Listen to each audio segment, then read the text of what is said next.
Okay guys, meron tayong unboxing video at for today, ito na nga po yung ating items. At syempre, unahin ko na to. Ito may fragile. Ayan. Meron po siyang sticker fragile. Naka-bubble wrap na cover. Syempre, meron siyang label. And okay, check natin to, no? Okay, so meron tayo ngayon ditong silicone kitchen. Kitang-kita na sa box. Silicone kitchen utensils. Ayan, no? Okay.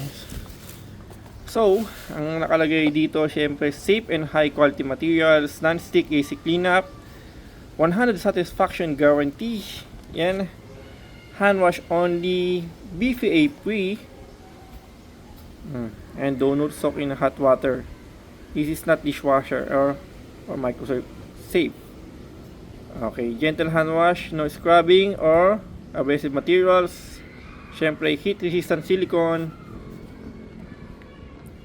Ayan, kulay niya is gray. Ayan. Ito yung kanyang box po, no? Okay. So, silicone type siya, no? Nakalagay na rin dito kasi mas pinili natin dandal. Syempre, nag-search tayo kung ano ba ang best. Ayun. Okay, so ito yung kanyang itsura, guys. Wow, ganda. Okay, so mayroon pang mixer, no? Tapos yung handle niya, no? Check natin yung handle talaga niya. So yung handle niya, okay, para siya no? Makinis na kahoy. Parang palot China siya, no? Tapos yun, kitang-kita nga yung ito. Pagka-silicone nga niya. Ayun, no? Mapipil mo talaga siya. Okay.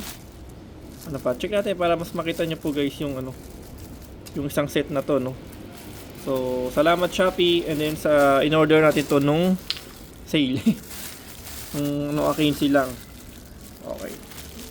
So, hindi tayo ganun kapamilyar sa lahat ng mga uri ng mga sandok. Pero, ayan, check na lang kung tawag dyan. Okay. So, basta tayo, search lang tayo kung ano yung the best na materials na para gamitin natin. Ito yung lumabas. So, ito yung in-order natin, no?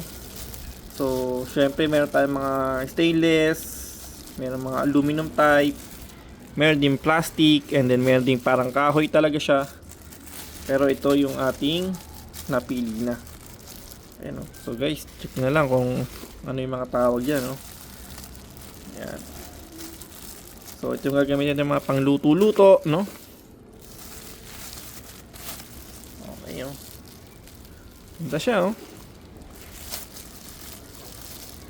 Okay. So, yung quality naman, syempre, first impression, okay naman siya, no? So, hopefully, ito lang yung handle talaga niya is matibay siya. Pero anyway, wag lang talaga siguro, kung maayos naman pag halo-halo, baka hindi naman siya ganun talaga lumuwag or matibay naman yung kabit sa kanya, no? Bawat sa handle and din sa mismong ating pangluto. Ayan, mga sandok. Okay, tapos meron siyang butas dito, syempre para sa mga pangsabit-sabit. Ayun. Ito siya. Okay, so yun lang siya, guys. Meron pa pala. Sorry. Uy, meron pa tong eto pa. Tong ba? Ayan, no. Ang ipit, Pero siya okay, tulak lang siya, yun. Okay. Yung uy, sarap niya hawakan, no? Very comfortable siya. So, yan. Oh, bagay na bagay sa ating Yeti na cookware set to, no? Okay. Yan. Tapos, ito, meron siyang pala, guys. O, yun lang naman siya. Meron siyang pinakabaso niya, lagayan niya, no? Tapos may bubutas just in case nga na at least mahugasan nyo siya. So ayan, lagyan natin. So 1 2 3 4 5 6 7 and 8 9 10. So 11, no? 11 po siya.